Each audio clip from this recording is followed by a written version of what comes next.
So this was our trip to XelHa, Cancun, Quintana Roo, Mexico.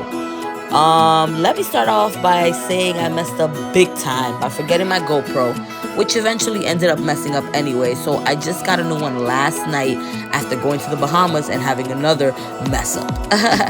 To make things worse, my phone wasn't charged and that little Ziploc bag thing had air in it and I couldn't touch the screen because of the air bubbles. So yes, I messed up bad. But remember guys, I'm new. This is trial and error and I'm trying, you know. So now that I realized I messed up on this one, I will make sure to not mess up on the next one. Let me know what you guys think.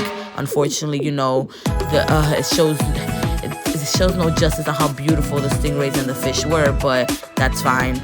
I will be back with another footage in another country, thankfully. So let me know what you guys want to see more of, a little less of, you know, constructive criticism. I'm always open to it. So take a look at my short video and let me know what you think. Thank you guys. Look at that big stingray right there. And I touched them and they taste rubbery. It was so beautiful, guys. For real, for real. If you've never been swimming with stingrays, do it. I highly recommend it.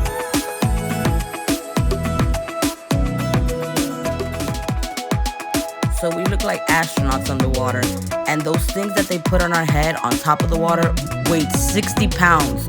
So it automatically just drops you down to the water. But of course, you know, everything underwater isn't as heavy, so you don't really feel it. And then those air bubbles, all the air is coming out the back, and those guys keep pulling it to make sure that they don't fill up. So it was an interesting experience.